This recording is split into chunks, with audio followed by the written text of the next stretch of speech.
ceremony. At upang opisyal po na buksan ang ating programa, ating pakinggan ang mensahe mula sa isang leader na walang sawang nagsusulong ng kapakanan ng bawat Manileño. Mga minamahal na panauhin, narito po ang presidente ng SK Federation of Manila at konsehal ng lungsod ng Maynila, ang napakaganda at napakasipag na konsehal, Councilor Juliana Ray Yanyang Iban.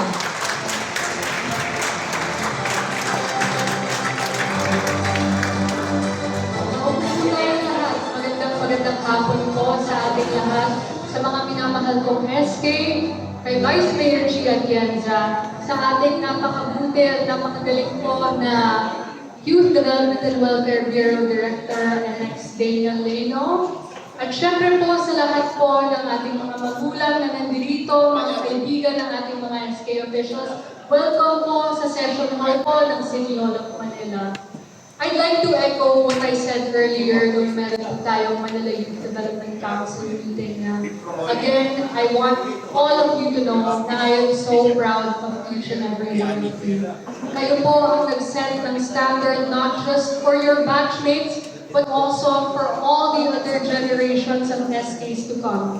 Alam ko na marami sa inyo nahihirapan dahil hindi madali maging isang SK. It's a very, very complicated procedure. It's a very, very complicated role because not only are you a member of your mother barangay, you also hold your own office. So it's twice the work, twice the pain, twice the blood, sweat, and tears. So to have each and every one of you here today, alam po natin na grabe ang nagawa ninyo para sa barangay po ninyo. And again, what I said earlier, if you can touch the life of one person, that's already enough. You have already made a change for your community. And again, I'd like to congratulate you. Alam ko po na this is the awarding of the top 10 most outstanding SKs of Manila. But again, a plaque is nothing without heart. A plaque is nothing without your attitude. And a plaque is nothing without your goodness within yourself. Maraming salamat po. Congratulations in advance. And mabuhay po kayong lahat. Manila, God first. Maraming salamat. Maraming salamat po, Konsehala Yanyang Ibay, sa napakagandang mensahe para po sa mga sangguniang kabataan chairpersons na narito ngayong araw. Ang tagumpay po ng mga kabataan ay mas nagiging makabuluhan dahil sa suporta ng mga leader na naniniwala sa kanilang kakayahan at potensyal. Sa pagkakataong ito, ating pakinggan ang mensahe mula sa pangalawang punong lungsod ng Maynila, isang lingkod bayan na patuloy na sumusuporta sa mga programang nagbibigay kapangyarihan sa kabataan. Mga kasama, ating salubungin ang ating mahal na Vice Mayor G. Atienza.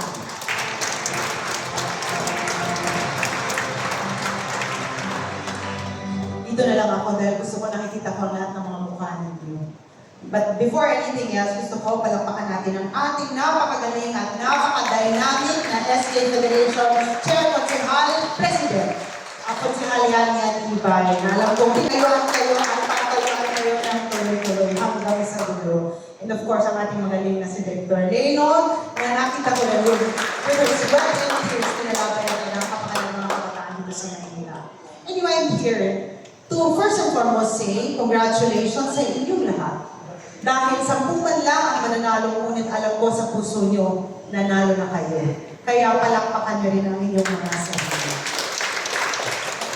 Kung mapapansin nyo, this week, nagbibigay tayo ng parangal sa iba't ibang mga sektor, iba't ibang mga officials dito sa Manila. And it is one way for our City Mayor to show the people of Manila na nakita natin ang kagalingan nila. And kayo nandito, alam niyo, lalo-lalo na yung 10 mananalo, alam niyo binoto kayo at alam niyo deserve niyo ang pagkapanalo ngayon. Ngunit if there's anything I would like to impart sa inyong lahat bilang inyong Vice Mayor, Presiding Officer, at bilang isang ina. Dahil ako rin ang isang ina at ibang mga anak. Isang anak ko, halos kasi kidat na rin, no? Gusto ko i-share sa inyo isang sikreto sa buhay. na gusto ko bitbitin nyo kahit saan man kayo mapunta sa mundo. Ngayong araw na to, bibigyan kayo ng panahon dahil sa effort ninyo, dahil sinabi nga ni Konsehala Yanyan Ibay na magaling kayo. But in life, hindi lahat ng efforts niyo makikita. Hindi lahat ng mga panahon na pinaglalaban yung tama, minsan lugi pa kayo para tayuan ng tama. Hindi lahat yun makikita. Isang realidad yun sa buhay. Ngunit, kahit hindi makita o kahit hindi nakikita, lagi niyong tatandaan, may isa na nakakita doon. At siya ang magbibigay ng tunay na kahulugan sa buhay ninyo. At yan ang Panginoon. Nung bata ako, iisa lamang ang nilagay ko sa aking puso. Bilang anak ng alkalde ng Maynila noon, ang inisip ko, hindi man ako maging asang politiko, hindi man ako maging makilala ng tao, dahil pag bata ka, hindi mo naman alam hanggang saan ka pupunta sa buhay, tama mali.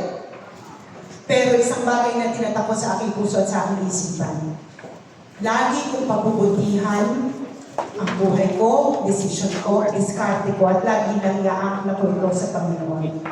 Dahil, alam ko, pag nakita niya, lalo-lalo na, if I do things with love and kindness, even if nobody knows what I do, I know that He knows. And I know that He will reward me in the end. Alam niyo po, ang pagkapanalo ko dito bilang vice alkalde, isang bagay na alam ko naman alam na ninyo, ngunit hindi ko talaga pinano. Pero isa lamang pinanghawakan ko at yan ang sinabi ko sa Panginoon, nung bata pa ako, gamitin mo ang buhay ko para maging kamay mo dito sa mundo.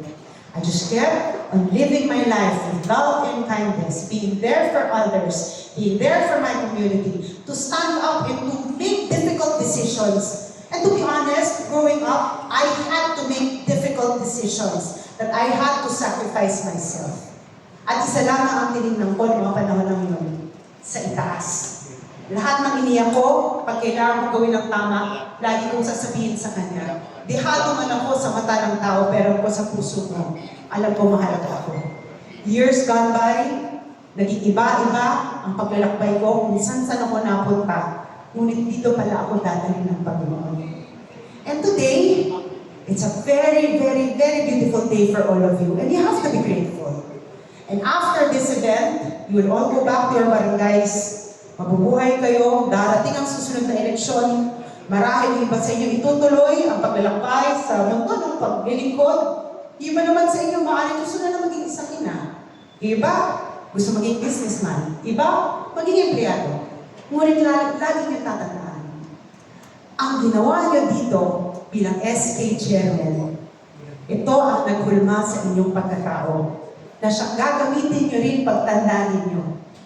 Dahil walang sayang sa mundo kapag ito ay ginagamit natin para sa Panginoon. Gusto ko balang araw, pag ako'y matandang-matanda na, pero sana hindi ako mukhang matanda. Gusto ko babalikan niyo ako. At sasabihin niyo sa akin, nang sinabi ko ngayong araw na ito, dahil pinahalagahan niyo, nag-succeed kayo sa buhay. Hindi palaging madali. May mga panahon mananalo, may mga panahon na matatalo. May mga panahon na malakas ang pag-asa sa inyong mga puso, may mga panahon na wala kayong pag-asa at gusto nilang bumigay. Pero pag kayo umakla sa itaas, itaga niyo sa bato, makikita rin ang liwanag ng buhay niyo na mangyayari, gaya ng nangyari sa akin. Anyway, I would like to congratulate all the nominees, especially yung mga 10 na mananalo ngayon, but walang talo, because the fact that you are here, you're already winners. And together with our mayor, na alam ko na ma-appreciate kayong lahat, we are all very proud of you. In this day, you should always keep in your heart. So at least you know, lahat ng ginawa nyo, para sa inyong barangay, para sa inyong mga kapitbahay, lahat ng mga sakripisyong ginawa ninyo, nakita yan ng lungsod ng Maynila. At lagi nga sinasabi ng ating alkalde, na pag tayo tulong-tulong, sama-sama, at iisa lamang ang direksyon. Kagaya ng legislatibo, nakaangkla sa eksekutibo, ang barangay, nakaangkla sa administrasyon, ang SK, nakaangkla sa gusto ng ating alkalde. Naniniwala ako that we will all be able to make Manila beautiful. Maraming salamat sa inyo lahat. And again, congratulations sa inyo lahat. Manila, God first. Maraming salamat po sa ating pangalawang punong lungsod, Vice Mayor Chi Atienza, sa napakagandang mensahe para sa mga kabataan ng Maynila. Alam niyo po, no, ang mga SK po na nandito, lahat po sila kasama po ng mga youth organizations na nag-a-aspire na maging SK